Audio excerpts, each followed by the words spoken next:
NEET பரீட்சை நடக்கிறதுக்கு ஒரு நாளைக்கு முன்னாடியே கொஸ்டின் பேப்பர் லீக் ஆயிடுச்சு. மே 5ஆம் தேதியே பீகார் இருக்கக்கூடிய எக்கனாமிக் அஃபென்ஸ் யூனிட் வந்து எவ்வளவு கொஸ்டின் பேப்பர்ஸ் லீக் ஆயிருக்கு, எங்க லீக் ஆயிருக்கு எல்லாத்தையும் பிடிச்சிட்டாங்க. ஜூன் 14ஆம் தேதி வெளியிட வேண்டிய ரிசல்ட்டை 10 நாளைக்கு முன்னாடியே இவங்க வந்து ரிசல்ட்டை வெளியிடுறாங்க. இது ஏன் நடந்துச்சு? பீகார்ல பாட்னா பகுதியில் இருக்கக்கூடிய இந்த லேர்னர் ஸ்கூலோட ஹாஸ்டல்ல வச்சு ஒரு 30-35 மாணவர்கள் ஒன்னா கூடி இவங்க வந்து சால்வ் பண்ண நீட் கொஸ்டின் பேப்பர் நைட்டோட நைட்டா உட்காந்து அந்த கொஸ்டின்ஸை மெமரைஸ் பண்ண வச்சிருக்காங்க. இந்த இடத்த காலி பண்ணி போகும்போது கொஸ்டின் பேப்பர் தீ வச்சு வச்சிருக்காங்க. பேப்பர் லீக் அப்படின்னா ஏதோ ஒரு இடத்துல தான் ஆயிருக்கணும். அது எப்படி பரவலாக 5 மாநிலத்தில் நடக்குது? இப்போ இதனுடைய துவக்க புள்ளி எங்க அப்படின்னு கண்டுபிடிச்சோம் அப்படின்னா, இதை செஞ்சது யாரு அப்படின்னா பீகார் ஜார்க்கண்ட்ல வழக்கமா இப்படி கொஸ்டின் பேப்பர்களை திருடி விற்கக்கூடிய ஒரு கேங். பத்திரிகையில வந்து பேட்டி கொடுக்குறாங்க என்டிஏ தலைவர். கொஸ்டின் பேப்பர்லாம் லீக் ஆகல அப்படின்னு. எரிஞ்ச நிலையில கிடைச்ச கொஸ்டின் பேப்பரையும் என்டிஏ இருந்து வாங்கின கொஸ்டின் பேப்பரையும் கம்பேர் பண்ணா சீரியல் நம்பரோட கரெக்டா இருக்கு. ஆர்எஸ்எஸ் சார்ந்த, பிஜேபியை சார்ந்த ஒரு அதிகார குழுவின் கையில் அது இருக்கும்போது அது தனக்கு சாதகமான குழுக்களை இந்த பரீட்சையில் பாஸ் பண்ண வைக்கிறதுக்காக இந்த சால்வர் மாதிரியான கிரிமினல் கேங்கோட டைப்ல போய் நிற்கும். பீகார்ல பிடிபட்ட லீக்கான கொஸ்டின் பேப்பர் குறித்து அவேர்னஸ் ஆயிருந்தோம் அப்படின்னோம்னா இன்னைக்கு மோடி ஆட்சியே இருந்திருக்கு.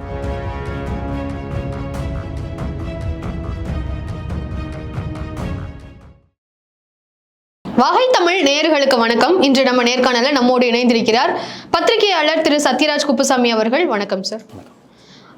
நீட் தேர்வுக்காக தமிழகத்தில் மட்டும்தான் வந்து எதிர்ப்பு இருந்துட்டு இருந்துச்சு. இப்போ வட இந்தியா வரைக்கும் வந்து எல்லாருமே அதை எதிர்த்துட்டு இருக்காங்க.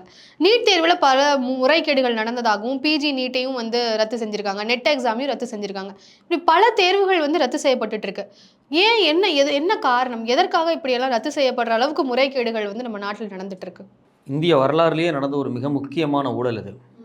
இந்த ஊழல் வந்து போன மாதமே வெளியே வந்துருச்சு. மே 5ஆம் தேதியே பார்த்தீங்க அப்படின்னா நீட் பரீட்சை நடந்து முடித்த உடனே நடக்கிறதுக்கு ஒரு நாளைக்கு முன்னாடியே கொஸ்டின் பேப்பர் லீக் ஆயிடுச்சு. மே 5ஆம் தேதியே பார்த்தீங்க அப்படின்னா பீகார் இருக்கக்கூடிய எக்கனாமிக் அஃபென்ஸ் யூனிட் வந்து எவ்வளவு கொஸ்டின் பேப்பர்ஸ் லீக் ஆகிருக்கு, எங்கே லீக் ஆகிருக்கு எல்லாத்தையும் பிடிச்சிட்டாங்க. ஆனால் இந்த விஷயம் எப்போ பரபரப்பாக மாற்றப்படுது அப்படின்னா ஜூன் 10க்கு பிறகு தான் அது பெரிய விஷயமாக மாறுது. ஜூன் 5ஆம் தேதி ரிசல்ட் வருது. ஜூன் 10க்கு பிறகு தான் பெரிய பிரச்சனையாக மாறுது. மே 5ஆம் தேதியே பீகாரில் பிடிபட்ட லீக்கான கொஸ்டின் பேப்பர் குறித்து அவேர்னஸ் ஆயிருந்தோம் அப்படின்னோம்னா இன்றைக்கி மோடி ஆட்சியே இருந்திருக்காது. மிகப்பெரிய விஷயம் நடந்திருக்கு. என்ன நடந்திருக்கு அப்படின்னா மே 5ஆம் தேதி பரீட்சை நடக்குது.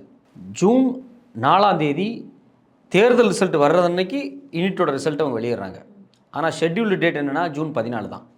ஜூன் 14ஆம் தேதி வெளியிட வேண்டிய ரிசல்ட்டை 10 நாளைக்கு முன்னாடியே இவங்க வந்து ரிசல்ட்டை வெளியிடுறாங்க. இது ஏன் நடந்துச்சு? இது நம்ம நேரடியாக அரசாங்கத்திட்ட கேட்கக்கூடிய ஒரு கேள்வி. 10 நாளைக்கு முன்னாடி அவசரமாக ஏன் ரிசல்ட்டை வெளியிட்டீங்க? இதுக்கு என்ன அஜெண்டா இவங்க ஏன் வெளியிட்டாங்க அப்படின்னா தேர்தல் பரபரப்போடையே இந்த நீட் ரிசல்ட் போயிடும், இதில் நடக்கக்கூடிய ஊழல் குறித்து பேச மாட்டாங்க அப்படின்னு நம்ம நினச்சாங்க. ஏன்னா நமக்கு தான் நீட்டில் ஊழல் நடந்திருக்கு அப்படின்னு ஜூன் வரைக்கும் வந்து உறுதியாகலை. ஆனால் இதை நடத்தக்கூடிய என்டிஏங்கிற நேஷ்னல் டெஸ்டிங் ஏஜென்சிக்கு நல்லாவே தெரிஞ்சிருக்கு ஏதோ தப்பு நடந்திருக்கு அப்படின்னு சொல்லி. அதனால தான் 10 நாளைக்கு முன்னாடியே ரிசல்ட் அவங்க வெளியிடுறாங்க. ரிசல்ட்டை வெளியே வந்தோடனே ஸ்டூடெண்ட்ஸுக்கு ஒரு பெரிய ஷாக் காத்திருக்கு. இந்தியா முழுக்க 67 பேர் 720க்கு 720 வாங்குறான். இன்னும் சிலவங்க பார்த்தீங்க அப்படின்னா 718 719 மார்க் வாங்குறாங்க. இந்திய வரலாறில் கடந்த 2016 நடக்கக்கூடிய இந்த என்ட்ரன்ஸ் டெஸ்ட்டில் இவ்வளோ பேர் யாரும் 720க்கு 720 வாங்கினது கிடையாது. 2 பேர் வாங்க 3 பேர் வாங்குவான். இதில் மார்க் பேட்டர்ன்லேயே பார்த்தீங்கன்னா ஒரு கேள்விக்கு 4 மார்க். ஒரு கேள்வி தப்பாக எழுதிட்டோம்னா 5 மார்க் லெஸ் ஆகும். 4 மார்க் ப்ளஸ் ஒரு மைனஸ் மார்க் 715 தான் வரும். ஒரு கேள்வி நீங்கள் அட்டன் பண்ணலைன்னா 716 வரும். இதுதான் பேட்டர்ன். ஆனால் 718 19 வந்திருக்கு. ஒன்று 715 வந்திருக்கணும், இல்லை 16 வந்திருக்கணும்.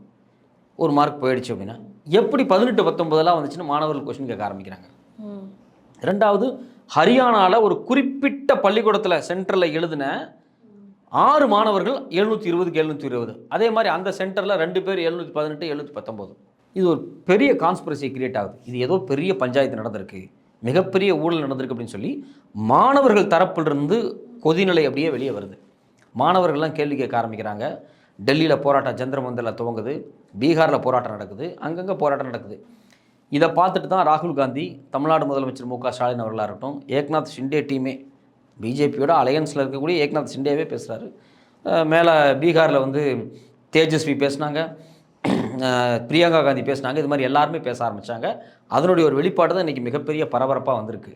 இப்போ அப்டேட்டில் என்ன நடந்திருக்கு அப்படின்னா பீகாரில் 13 பேர்த்த மே மாதமே கைது பண்ணாங்க. அவங்களோட சேர்த்து ஒரு 6 பேர், ஒரு 19 பேர்த்த கைது பண்ணியிருக்காங்க. ஜார்க்கண்டில் கைது நடந்திருக்கு. நேற்றுக்கு குஜராத்தில் ஒரு 4 பேர்த்த கைது பண்ணியிருக்காங்க. அதில் 2 பேர் டீச்சர்ஸ். ராஜஸ்தானில் கைது நடந்திருக்கு. ஹரியானாலையும் கைது நடந்திருக்கு. பிஜேபி ஆளக்கூடிய மாநிலங்கள், பிஜேபியினுடைய ஆதரவோடு ஆளக்கூடிய மாநிலங்கள் எல்லாத்துலேயுமே கைது நடந்திருக்கு. எல்லா பக்கமே நீட்டில் முறைகேடு நடந்திருக்கு. பேப்பர் லீக் ஆகிருக்கு. பேப்பர் லீக் அப்படின்னா ஏதோ ஒரு இடத்துல தான் ஆயிருக்கணும். அது எப்படி பரவலாக 5 மாநிலத்தில் நடக்குது?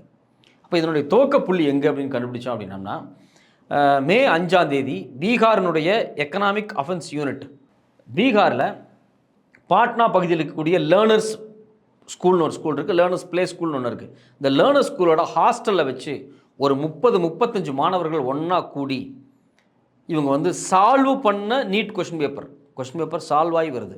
யாரோ ஒருத்தங்க எடுத்து கொஷின் பேப்பரை அதை சால்வ் பண்ணியிருக்காங்க. நீட் கொஷின் பேப்பரை டிக் அடித்து, கரெக்டான ஆன்சரை டிக் அடித்து அந்த ஸ்கூலில் வருது. அங்கே ஒரு 35 மாணவர்களை வச்சு நைட்டோட நைட்டாக உட்காந்து அந்த கொஷின்ஸை மெமரைஸ் பண்ண வச்சுருக்காங்க. பிற்பாடு மே 5ஆம் தேதி பரீட்சைக்கு முன்னாடி, பரீட்சை அன்னைக்கு இந்த இடத்த காலி பண்ணி போகும்போது கொஷின் பேப்பரை தீ வச்சு அரிச்சிருக்காங்க. அந்த இடத்த மே 5ஆம் தேதி போலீஸ் போய் முற்றுகையிடுறாங்க. எக்கனாமிக் அஃபென்ஸ் யூனிட்டும் போகுது, அவங்களுடைய சிறப்பு புலனாய்வு பிரிவும் போகிறாங்க. எரிஞ்ச நிலையில் கொஷின் பேப்பர் சிலதை கைப்பற்றியிருக்காங்க. செக்கு கைப்பற்றியிருக்காங்க, போஸ்ட் டேட்டட் செக்கு. இது 2 மட்டும் இல்லாமல் சில ஐடி கார்ட்ஸ், இது எல்லாத்தையும் கலெக்ட் பண்ணியிருக்காங்க. இது எப்போ? மே 5. அப்போ அவங்க என்ன சொல்கிறாங்கன்னா, என்டிஏக்கு சொல்கிறாங்க, ஒரு கொஷின் பேப்பர் லீக் ஆகிருக்கு, இது எரிக்கப்பட்ட நிலையில் கிடக்கு, விட்டு எங்களுக்கு கிடச்சிருக்கு, நாங்கள் எல்லாத்தையும் சேகரித்து வச்சுருக்கோம், ஒரிஜினல் கொஷின் பேப்பர் நீங்கள் கொடுங்க, நாங்கள் ரெண்டையும் கம்பேர் பண்ணி பார்க்குறோம். உண்மையிலேயே அது ஒரிஜினல் கொஷின் பேப்பராக இருந்துச்சுன்னா கொஷின் பேப்பர் லீக் ஆகிருக்குதுன்னு அர்த்தம். ஸோ அப்போ நம்ம வந்து எக்ஸாமை ஸ்டாப் பண்ணலாம் அப்படிங்கிற மாதிரியான இன்ஸ்ட்ரக்ஷனை பீகாரினுடைய எக்கனாமிக் அஃபென்ஸ் யூனிட்டு என்டிஏட்ட கேட்குறாங்க. என்டிஏ தரலை. அப்படிலாம் இல்லை.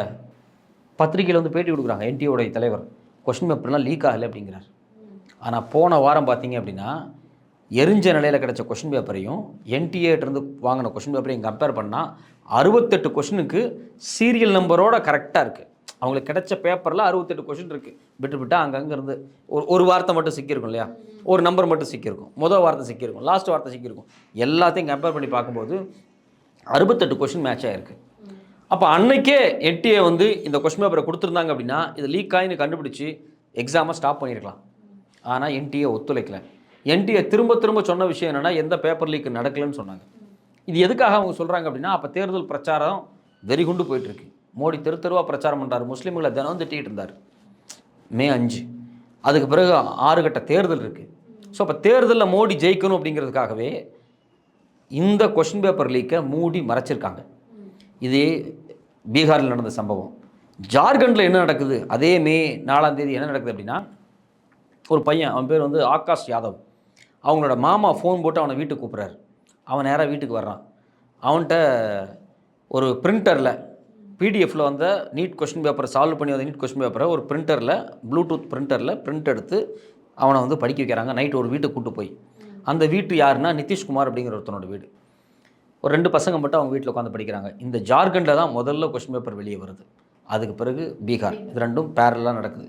இதை செஞ்சது யார் அப்படின்னா, பீகார் ஜார்க்கண்டில் வழக்கமாக இப்படி கொஷின் பேப்பர்களை திருடி விற்கக்கூடிய ஒரு கேங்கு, ஒரு கிரிமினல் குரூப், சால்வர் கேங்குன்னு சொல்லுவாங்க. அந்த கேங்கு அவங்களுக்கு ஒரு பாப்புலரான பேர் சால்வர் அப்படிங்கிறது. ஏன் அப்படின்னா, அவங்க நிறையா கொஷின் பேப்பர் திருடி விற்பாங்க. இந்த பேங்க் லோன் எல்லாம் ஆப்பில் ஃப்ராட் பண்ணுவாங்க பார்த்தீங்களா, அது மாதிரி ஃபோன் பண்ணி ஃப்ராட் பண்ணக்கூடிய குரூப் அவங்க. ஸோ இந்த குரூப் தான் அதில் நேரடியாக இன்வால்வ்டு.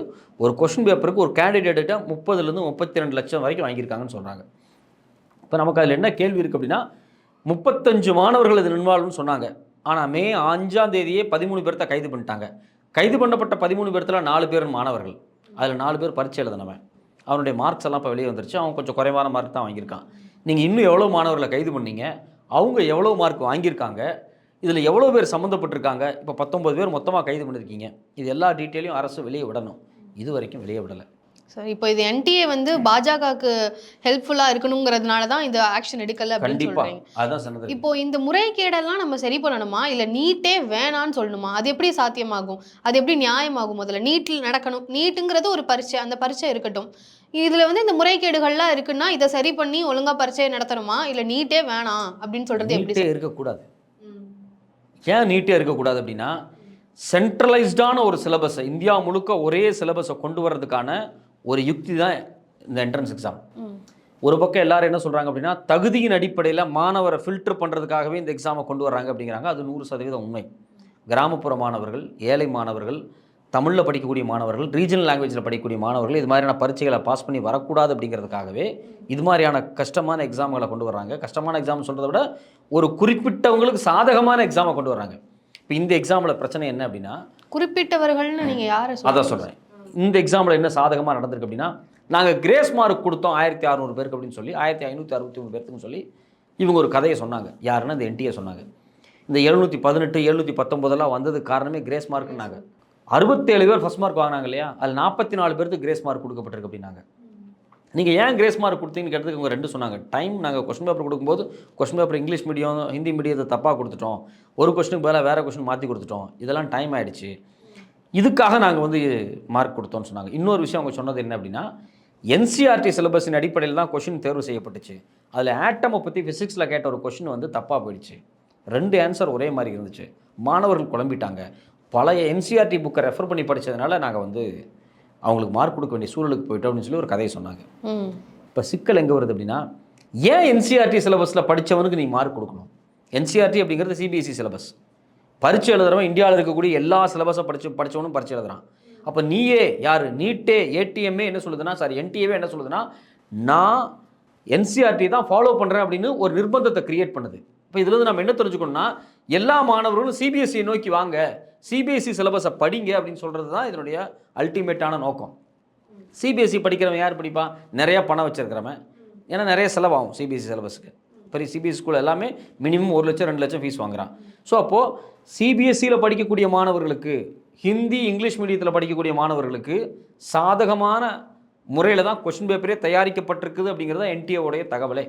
அப்போ இது உயர் ஜாதியாக இருக்கக்கூடிய, பணம் அதிகமாக வச்சுருக்கக்கூடிய, கிராமப்புறம் இல்லாமல் நகரத்தில் வாழக்கூடிய மேல்தட்டு வர்க்கமாக இருக்கக்கூடிய, நடுத்தர வர்க்கமாக இருந்தாலும் மேல் நடுத்தர வர்க்கத்தில் இருக்கக்கூடியவங்களுக்கு சாதகமான ஒரு பரீட்சை தான் இது. சிபிஎஸ்சியில் என்ன கொடுத்துருக்காங்களோ அதே அளவுக்கு தரத்தோட தான் இப்போ தமிழக அரசோட புத்தகங்களும் இருக்குன்னு சொல்கிறாங்க. அப்புறம் என்ன இதில் பிரச்சனை இருக்குது? ஆக்சுவலி சிபிஎஸ்சியில் கொடுத்த பேட்டர்னில் தான் இருக்கும். ஆனால் நீங்கள் சிபிஎஸ்சியினுடைய கொஷின் பேட்டர்ன்லாம் வேறு மாதிரி இருக்கும். கொஷின் நம்ம ஊர் மாதிரி எக்ஸ்ப்ளனேஷன் பேட்டர்ன்லாம் இருக்காது. அது ஆப்ஷனல் பேட்டர்னாக வரும், அது அனலிட்டிக்கல் பேட்டர்னாக வரும். அந்த பேட்டர்ன் நோக்கி இவங்க நகர்த்துறாங்க. இவங்க நீட்டு மட்டும் கிடையாது. இப்போ கியூட் எக்ஸாம் வந்திருக்கு, சென்ட்ரல் யூனிவர்சிட்டிஸுக்கு போகிறதுக்கு எக்ஸாம் வந்திருக்கு. ஃப்யூச்சரில் நாம் ஒரு ஆர்ட்ஸ் படிக்க போனாலும் சரி, நான் ஒரு பிகாம் போய் ஒரு பையன் சேரான்னு வச்சுங்களேன், அவனுக்கே வந்து இந்தியா முழுக்க ஒரு எக்ஸாம் வைப்பாங்க. இப்போ இந்தியாவில் இருக்க எல்லா இன்ஜினியரிங் காலேஜுக்கு சேர்த்து ஒரு எக்ஸாமை கொண்டு வருவாங்க.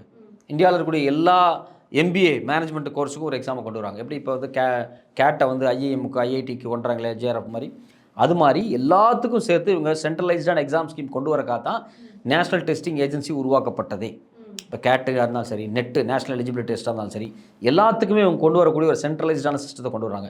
இந்த சென்ட்ரலைஸ்டான சிஸ்டத்தை கொண்டு வரது எல்லாத்தையும் சிபிஎஸ்சி நோக்கி நகர்த்துறக்காக தான். இப்போ நீங்கள் எல்லாத்தையும் சிபிஎஸ்சி நோக்கி நகர்த்தும் போது இந்தியாவில் இருக்கக்கூடிய சிலபஸ் பேட்டர்ன் இருக்குது பார்த்தீங்களா, என்னென்ன பாடத்திட்டத்தில் என்னென்ன வரணும் அப்படின்னு இருக்குது பார்த்தீங்களா, இது எல்லாத்தையுமே மத்திய அரசாங்கம் நேரடியாக முடிவு பண்ணுற இடத்துக்கு போகும். அப்போது அவங்க சொல்லக்கூடிய வரலாறு, அவங்க சொல்லக்கூடிய சமூக பண்பாட்டியல், அவங்க சொல்லக்கூடிய அரசியல், இதைத்தான் படிக்க வேண்டியது வரும். ஃபார் எக்ஸாம்பிள், போன வாரம் என்சிஆர்டி சிலபஸ் ரிவிஷனில் என்ன பண்ணியிருக்காங்க அப்படின்னா, பாபர் மசூதி அப்படின்னு ஒன்று இருந்ததே அவங்க சொல்லலை. ஒரு 3 பில்லர் இருந்துச்சு, ஒரு கட்டிடம் இருந்துச்சு, அதை இடிச்சிட்டாங்க, அங்கே இடிச்சுட்டு ராமர் கோயில் கட்டிட்டாங்க அப்படின்னு தான் சொல்கிறாங்க. இப்போ பாபர் மசூதி இடிப்பு குறித்து பாடத்திட்டத்தில் 8 பக்கம் 9 பக்கம் இருந்த பாடத்திட்டத்தை 2 பக்கமாக மாற்றுறாங்க. இதுக்கு முன்னாடி கொரோனா காலத்தில் சிலபஸை குறைச்சப்ப காந்தி கொலை குறித்து பல விஷயங்களை மறைச்சாங்க. கோட்சேங்கிற பேரே இல்லை. கோட்சே ஒரு பிராமணர் அப்படின்னு, அவர் ஒரு இந்து அப்படின்னு தெரியறதுக்கு பதிலாகவே கோட்சே ஒருத்தன் கொலை பண்ண அப்படின்னு ஃப்ளாட்டாக சிலபஸை மாற்றிட்டு போகிறாங்க. மாநில அதிகாரங்கள் குறித்தான சிலபஸை மாற்றினாங்க. தேர்தல் அமைப்பு முறை, பாராளுமன்ற ஜனநாயக முறை குறித்தான பாடத்திட்டத்தை எடுத்தாங்க. இப்போ இதெல்லாமே என்சிஆர்டி பாடத்திட்டம். இப்போ நாம் எல்லாரும் ஒரு என்ட்ரன்ஸ் எக்ஸாமுக்கு பயந்து என்சிஆர்டி படித்து சிபிஎஸ்சிக்கு நகரம்னு வச்சுக்கலாம். ஏன்னா இதை படித்தா தான் மார்க் வாங்க முடியும். நகரும்போது எல்லா சிலபஸையும் ஃப்ரேம் பண்ணுற இடத்துல டெல்லி இருக்கும். டெல்லிங்கிறது ஆர்எஸ்எஸ் தான். ஆர்எஸ்எஸ்னுடைய ஒரு மிகப்பெரிய முகாம் இருக்குது. அவங்க தான் எல்லா சிலபஸையும் ஃப்ரேம் பண்ணுறாங்க. பிற்பாடு கொஷின் பேப்பர் ஃப்ரேம் பண்ணுற இடத்துலையும் அவங்க தான் இருக்காங்க. ஸோ எல்லாமே இவங்களுடைய கட்டுப்பாட்டு கொண்டு வந்துடுறாங்க. ஒரு என்ட்ரன்ஸ் எக்ஸாம் அப்படிங்கிறது நம்ம ஒரு நேரோவான பார்வையில் பார்த்துட முடியாது. இது வெறும் தகுதியை வச்சு ஒரு குரூப்பை பின்னுக்கு தள்ளுறது ஒரு பக்கம் நடந்தாலும், இன்னொரு பக்கம் ஒட்டுமொத்தமாக இந்திய வரலாறு, கலாச்சாரம், பண்பாடு, அறிவியல் எல்லாத்தையுமே தனக்கு ஏற்ற மாதிரி மாற்றுறதுக்காக இந்த மதவாதம் செயல்படுது. அதனால் இந்த சென்ட்ரலைஸ்டு எக்ஸாம் ஸ்கீம் அப்படிங்கிறதையே உடச்சி எறியணும். மாநில அரசாங்கங்கள்கிட்ட கல்வி அதிகாரம் திருப்பி கொடுக்கப்படணும். எமர்ஜென்சி காலத்தில் இந்திரா காந்தி பீரியடில் கன்கரண்ட் லிஸ்ட்டுக்கு மாற்றிட்டாங்க எஜுகேஷன் ரைட்ஸை. அது வந்து மாநில அதிகாரத்தை தான் இருந்துச்சு. மாநில அதிகாரங்களுக்கு மாற்றப்படணும். இங்கே இருக்கக்கூடிய இன்ஜினியரிங் கல்லூரி, இங்கே இருக்கக்கூடிய மருத்துவக் கல்லூரிக்கான பரீட்சையை +2வின் அடிப்படையில் அவங்க தேர்வு செய்யணும். அவங்க பரீட்சை நடத்திக்குவாங்க, அவங்க சிலபஸ் வச்சுக்குவாங்க. நீங்கள் சிலபஸ் வேணால் ஃப்ரேம் பண்ணுங்கள், அதை எந்தெந்த மாநிலத்துக்கு ஏற்றுக்கிறாங்களோ அந்த மாநிலத்தில் வச்சுக்கலாம், அது பிரச்சனை கிடையாது. பட் ஆனால் நீ இதைத்தான் ஃபாலோ பண்ணி ஆகணும், நீ இதைத்தான் ரெகுலேட் பண்ணி ஆகணும்னு சொல்லக்கூடாது. சென்ட்ரல் கவர்மெண்ட் அப்படிங்கிறது ஒரு விஷயத்தை ஒட்டுமொத்தமான மேல்பார்வையோட ரெகுலேட் பண்ணுற, ஒழுங்கு பண்ணுற வேலையை தவிர இந்த மைக்ரோ லெவலில் உட்காந்து அப்ஜெக்டிவ் செட் பண்ணக்கூடிய வேலை கிடையாது. இப்போ தமிழ்நாட்டில் படிக்கக்கூடிய ஒரு மாணவன் அவன் என்ன வரலாறு படிக்கணும் அப்படின்னு தமிழ்நாடு அரசு தான் முடிவு பண்ணணும். ஒட்டுமொத்தமாக இந்திய வரலாறு குறித்து சென்ட்ரல் கவர்மெண்ட் சிபிஎஸ்சி சொல்லக்கூடிய அந்த என்சிஆர்டி புக்கில் பார்த்தீங்கன்னா தமிழர்களை பற்றி ஒரு 4 பக்கம் தான் வரலாறு இருக்கும். அப்போ தமிழ்நாட்டு மாணவன் வெறும் 4 பக்கம் வரலாறு தான் தமிழரை பற்றி தெரிஞ்சுக்கணுமா அப்படி ஒரு கேள்வி வருதில்ல. அப்போ இந்த எக்ஸாம் பேட்டர்ன், இந்த சிலபஸ் பேட்டர்ன், இது எல்லாமே கொண்டு வரது அவங்களுக்கு ஒரு பெரிய டீட்டெயிலான அஜெண்டா இருக்குது. ரெண்டாவது, இப்படி பரீட்சைகள் வரும்போது பணம் வச்சிருக்கக்கூடிய சிபிஎஸ்சியில் படிக்கக்கூடிய, கோச்சிங் சென்டரில் போய் படிக்கக்கூடிய சில குறிப்பிட்ட சாதியை சார்ந்த மேல்தட்டு வர்க்கத்தை சார்ந்தவங்களுக்கு மட்டும்தான் சாதகமாக போய் அமையும். இது எல்லாத்துக்குமே அமையாது. இப்போ நீங்கள் சொன்ன மாதிரி பார்த்தீங்கன்னா என்சிஆர்டியில் வந்து இந்த மாதிரியான பிஜேபியோட இன்ஃப்ளூயன்ஸ்னால வரலாற்றை மாற்றி அமைக்கப்படுது அப்படின்னு சொல்கிறீங்க. ஆனால் நீட்டில் பார்த்தீங்கன்னா வரலாறு படிக்க போகிறது கிடையாது, அவங்க சயின்ஸ் மட்டும் தான் படிக்க போகிறாங்க. சயின்ஸ் மட்டும் படிக்கிற பட்சத்தில் அது என்சிஆர்டியாக இருந்தால் என்ன, மாநில புக்ஸாக இருந்தால் என்ன? நீங்கள் சயின்ஸை பொறுத்த வரைக்கும் நீங்கள் சயின்ஸ்லேயே நிறைய ஒப்பீனியன்ஸை மாற்றுறாங்க. தமிழ்நாடு கவர்னர் பேசுகிறார்ல, டார்வினோட தியரி தப்புங்கிறார். அது அவரோட இண்டிவிஜுவல் ஒப்பீனியன் தான். அதுதான் அவங்க, அது ஆர்எஸ்எஸோட கொள்கை தான். மனித எவல்யூஷன் இருக்குது பார்த்தீங்களா, மனித எவல்யூஷன் குறித்தான சிலபஸை முழு அதிகாரம் அவங்கள்ட்ட கொடுத்தா அவங்க மாற்றிடுவாங்க. மனிதன் பிறந்தது கடவுள் மூலியமாக தான் பிறந்தான்னு அவங்க ரைட்டிங் எழுதுவாங்க.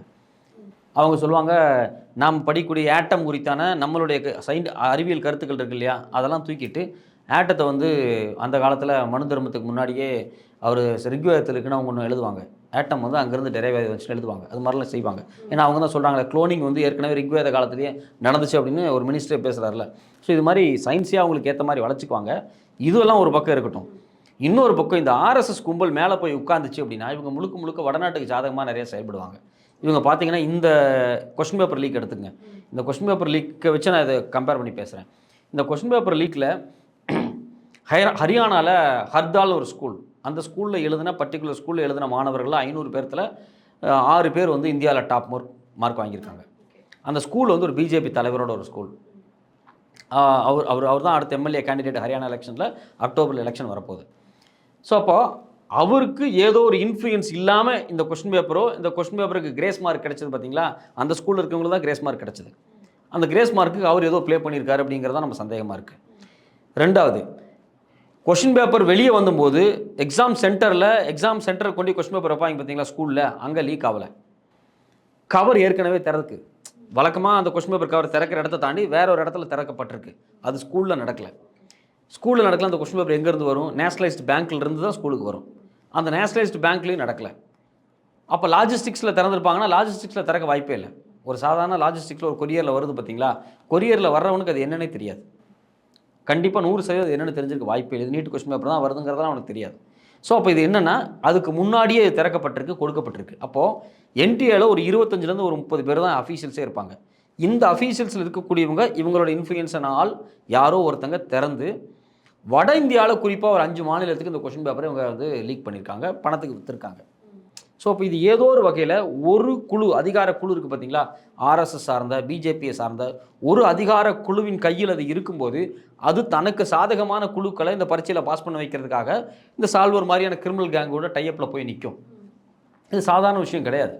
இப்போ நீங்கள் யூபிஎஸ்சி எக்ஸாமில் கடந்த 10 வருஷத்தில் தென்னிந்தியாவை சார்ந்த, தமிழ்நாட்டை சார்ந்த மாணவர்கள் பாஸ் பண்ணி போகிறது குறைஞ்சிருக்கு. அது ஏன் குறைஞ்சிருக்குன்னு இன்றைக்கி வரைக்கும் நம்மளால் கண்டுபிடிக்க முடியல. நீங்கள் number of students appearing for preliminary exam increase ஆகிட்டே போகுது. ஆனால் மெயின்ஸுக்கு போகும்போது தமிழ்நாட்டு மாணவர்கள் குறையிறாங்க, சவுத் இந்தியன் மாணவர்கள் குறையிறாங்க. 10 வருஷத்துக்கு முன்னாடி இப்படி கிடையாது. யூபிஎஸ்சி வந்து அன்னைக்கு வந்து லீட் பண்ணுறது தமிழ்நாடு மாணவர்களாக இருப்பான், ஆட்டு தூக்கிட்டு போயிட்டே இருப்பான். ஆனால் இன்றைக்கி இது ஏன் குறையுதுன்னு நமக்கு தெரியும். ஒரு ரீஜனல் ஏன் பாதிக்கப்படுது அப்படின்னு அப்போ நமக்கு ஒரு கான்ஸ்பிரசி வருது. இல்லை, ஒருவேளை தென்னிந்திய மாணவர்களை தொடர்ச்சியாக புறக்கணிப்பு உள்ள நடக்குதா அப்படிங்கிற ஒரு கேள்வி நம்ம முன்வைக்கலாம். ஸோ அது மாதிரி ஒரு என்ட்ரன்ஸ் டெஸ்ட்டை கொண்டு வந்து அதை மத்தியில் கொண்டு போய் வைக்கும்போது சிலபஸ் அவங்களுக்கு ஏற்ற மாதிரி அவங்க ஃப்ரேம் பண்ணுறாங்க.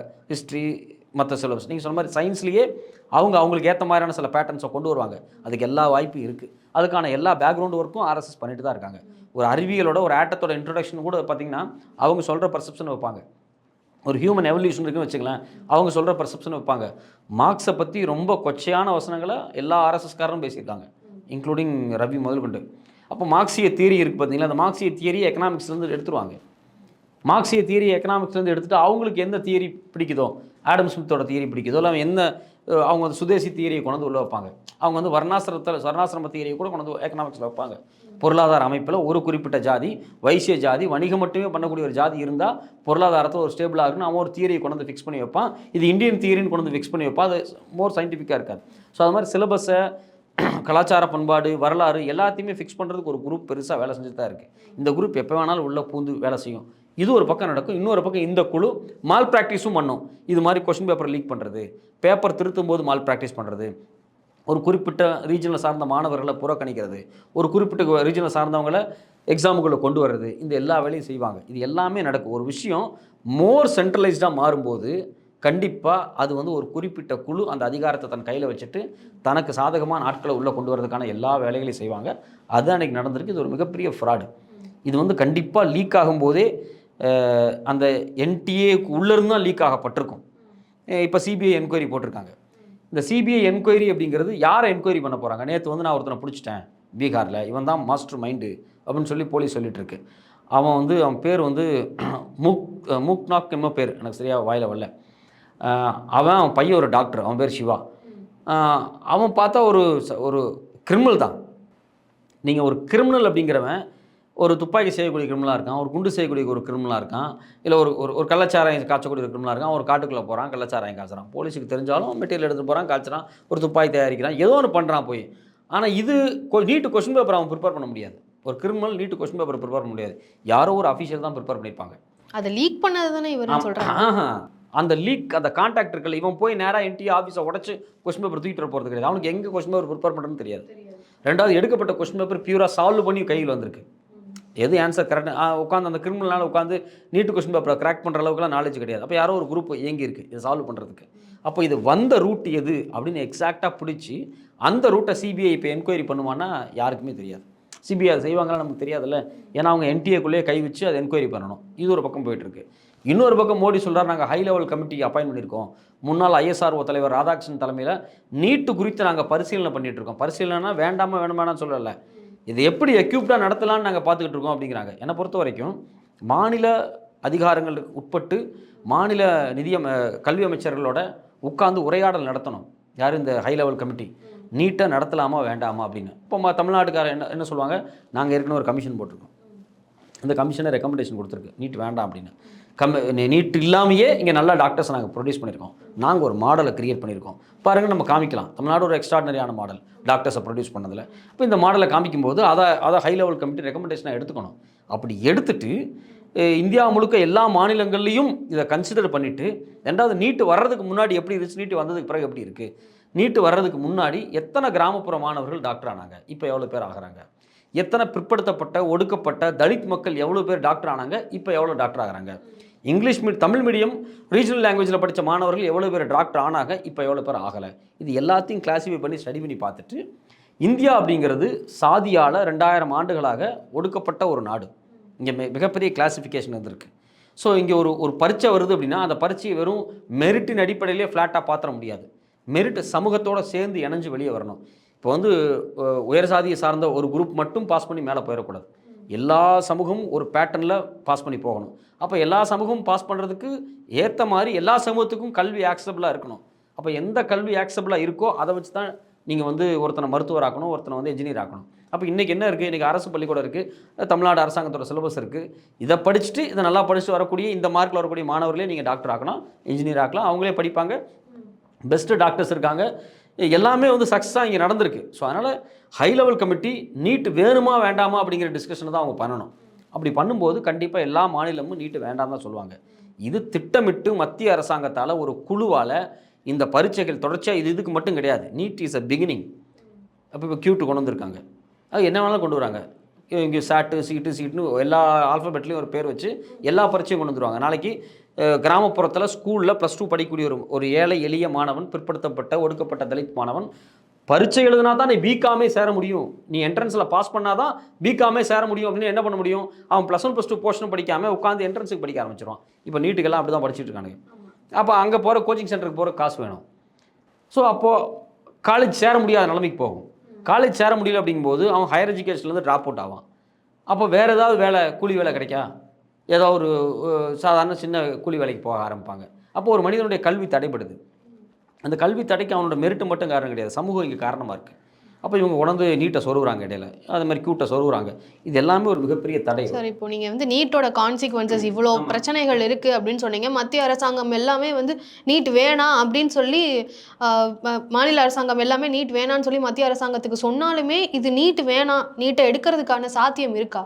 நீட்டை எடுக்கிறதுக்கான சாத்தியம் கவர்மெண்ட் மாறினா தான். இந்த கவர்மெண்ட்டு ரொம்ப உறுதியாக நீட்டு மாதிரியான எக்ஸாமை உறுதிப்படுத்தணும்னு அவங்க உறுதியாக இருக்காங்க. எதுக்கு அப்படின்னா அவங்களுக்கு சிலபஸை ஒன்றா ஆக்கணும். அவங்களுக்கு பெரிய நோக்கம் இந்தியா முழுக்க ஒரே சிலபஸை கொண்டு வரணும். அப்படி கொண்டு வந்துட்டாங்கன்னா டீச்சர்ஸை, இந்த சிலபஸை நடத்துறதுக்கான டீச்சர்ஸை ரெக்ரூட் பண்ணுறது எல்லாத்தையும் ஒரே சிலபஸ்க்குள்ளே கொண்டு வரணும். அப்படி கொண்டு வரும்போது ஈஸியாக ஒரு சித்தாந்தத்தை நோக்கி அவங்கள எல்லாத்தையும் நகர்த்திட முடியும். அதுக்காக ஆர்எஸ்எஸ் ரொம்ப தீவிரமாக வேலை பார்த்துட்ருக்காங்க. புதிய கல்விக் கொள்கை அப்படிங்கிறதே ஆர்எஸ்எஸ்னுடைய கல்விக் கொள்கை தான். அதனுடைய ஒரு முக்கியமான பேட்டர்ன் தான் இந்த நீட்டு கியூட் எல்லாமே கொண்டு வரக்கூடிய பேட்டர்ன். அவங்கள பொறுத்த வரைக்கும் ஒரு பெரிய லெவலில் ஒரு லாபி பண்ணி இந்தியா முழுக்க எல்லா கல்வித்துறைகளையும் உட்காந்து இந்த கொண்டு வரதுக்கு ரொம்ப தீவிரமாக வேலை பார்த்துட்ருக்காங்க.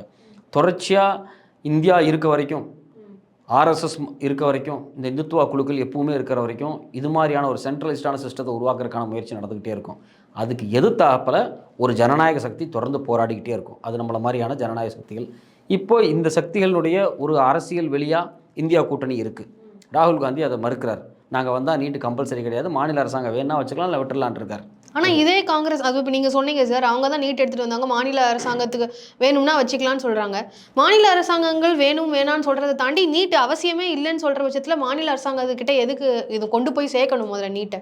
அதாவது நம்ம ஒரு விஷயம் தெரிஞ்சுக்கணும், கட்சி மாறலாம், கட்சியினுடைய பாலிசிஸில் சில மாற்றங்கள் வரலாம், பட் பியூரோக்ரஸி சேம் தான். ஸ்டேட் அப்படிங்கிற வார்த்தைக்கு என்ன அர்த்தம் அப்படின்னம்னா, கவர்மெண்ட்டுக்கு பேர் தான் இன்னொரு ஃபார்ம் ஆஃப் ஸ்டேட்னு சொல்லுவாங்க, டீப் ஸ்டேட்னு சொல்லுவாங்க. ஸ்டேட்டு, டீப் ஸ்டேட் அப்படின்லாம் நிறையா வார்த்தை இருக்குது பொலிட்டிக்கல் சயின்ஸில். நீங்கள் வந்து ராகுல் வரலாம், இல்லை நீங்களே கூட நாளைக்கு ஒரு பிரதமராக போய் உட்காரலாம், ஒரு ஃபார் எக்ஸாம்பிள் சொல்கிறேன். ஆனால் உங்களால் பிஎம்ஓ ஆஃபீஸை மாற்றிட முடியுமா, பிரைம் மினிஸ்டர் அலுவலகத்தை மாற்றிட முடியுமா? முடியாது. ஒரு எக்கனாமிக் அட்வைசரி யூனிட்டை மாற்ற முடியுமா, செக்யூரிட்டி அட்வைசரி யூனிட்டை மாற்றிட முடியுமா, இந்தியா ஒரு RAW மாற்ற முடியுமா, IBயை மாற்ற முடியுமானா அவ்வளோ சீக்கிரத்தில் மாற்ற முடியாது. உங்களுக்கு ஒரு கொள்கை இருக்கலாம், நீங்கள் ஒரு கட்சி தலைவியாக இருக்கலாம், உங்களுக்கு ஒரு கொள்கை இருக்கலாம், அந்த கொள்கையோடு நீங்கள் போய் மேலே உட்காந்தாலும் கவர்மெண்ட்டு நீங்கள் சொல்கிறத செய்யாது, அது போக்கில் இருக்கும். அப்போது அதை தாண்டி வீரியமாக செயல்படக்கூடிய தலைமைகள் வரும்போது மட்டும்தான் அதில் மாற்றம் ஏற்படும். அந்த நிர்பந்தத்தில் காங்கிரஸே இருக்குதான். இன்றைக்கி அவங்க தான் நீட் எக்ஸாம்லாம் ஆரம்பத்தில் ப்ரப்போஸ் பண்ணது. இன்றைக்கி ராகுல்கிட்ட ஒரு பெரிய மாற்றம் வந்திருக்கு. அது ரொம்ப முக்கியமான வார்த்தை. ராகுல்கிட்ட ஒரு பெரிய மாற்றம் இருக்குது. நீட்டு வேண்டாம், முக்கியமாக மாநிலம் அதனுடைய அதிகாரத்தை பாதுகாக்கணும், மாநிலத்துக்கு எதிரான விஷயங்கள் இருக்கக்கூடாதுன்னு ராகுல் நினைக்கிறாரு. ஸோ அதுக்கு ஒரு நல்ல வாய்ப்பு இப்போ அமைஞ்சிருக்கிறதா நான் ராகுலை பார்க்குறேன். ஸோ அதனால் அந்த வாய்ப்பை பயன்படுத்தி ராகுல் நாளைக்கு மேலே வந்தார்னா ஸ்ட்ராங்காக உட்காந்து இந்தியன் ஸ்டேட்டை, பியூரோக்ரஸியை எதிர்கொண்டு இந்த நீட் அப்படிங்கிற ஸ்ட்ரக்சரை வந்து காலி பண்ணணும். அது வந்து நடக்குமான்னு நம்ம வெயிட் பண்ணி தான் பார்க்கணும். நம்ம ஷூராக சொல்ல முடியாது. ஆனால் இந்தியாவினுடைய ஸ்டேட்டுக்கு ஒரு அஜெண்டா இருக்கும், இந்தியாவினுடைய கவர்மெண்ட்டுக்கு ஒரு பெரிய அஜெண்டா இருக்கும். இர்ரெஸ்பெக்டிவ் ஆஃப் த பார்ட்டி, எந்த பார்ட்டி வேணாலும் வரலாம் போகலாம், ஆனால் நீங்கள் வந்து அது ஒரு கோல் செட்டிங் இருக்கும். அந்த கோல் செட்டிங் வந்து நம்ம மாற்றுறது கஷ்டம். இப்போ இந்தியாவுடைய எல்லா பொருளாதார கொள்கையும் பார்த்தீங்க அப்படின்னா IBRD, வேர்ல்டு பேங்க்கும் IMF தான் முடிவு பண்ணுவாங்க. நீங்கள் எந்த கவர்மெண்ட் வேணாலும் வந்துடலாம் போகலாம், ஆனால் வேர்ல்டு பேங்க்கும் IMFும் என்ன ரெக்கமெண்டேஷன்ஸை கொடுக்குறாங்களோ, என்ன கோல் போஸ்ட்டை ஃபிக்ஸ் பண்ணுறாங்களோ அதை நோக்கி தான் இந்திய பொருளாதாரத்தை நகர்த்த முடியும். அதிலிருந்து நீங்கள் மாற்றாக நகர்த்துனீங்கன்னா முரண்பாடுகள் ஏற்படும். ஸ்ட்ரக்சுரல் சேஞ்சஸ் அப்படிங்கிறது ரொம்ப பெரிய விஷயம்.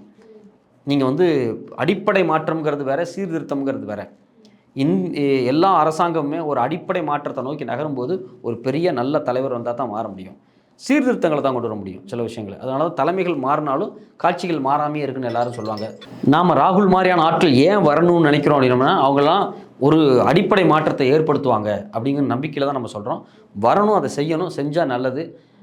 இது மாதிரியான குழுக்கள் செய்யாத வரைக்கும் போராட்ட களத்தில் மக்கள், மாணவர்கள் கண்டிப்பாக அதை எதிர்த்து போராடிட்டே தான் இருப்பாங்க. மாநில உரிமை இருக்கக்கூடிய மாநிலங்கள் அது தொடர்ச்சியாக கேட்டுக்கிட்டே தான் இருக்கும், நம்ம கல்வி நீங்கள் கொடுத்துருங்க அப்படின்னு. இந்த போராட்டம் தொடர்ச்சியாக நீடிச்சு தான் இருக்கும், இது ஓயிற வரைக்கும். சார், இன்றைக்கு நீட் குறித்தும் நீட் நடக்கக்கூடிய முறைகேடுகள் பற்றியும் பல தகவல்களை பகிர்ந்துக்கிட்டீங்க. ரொம்ப நன்றி. நன்றி.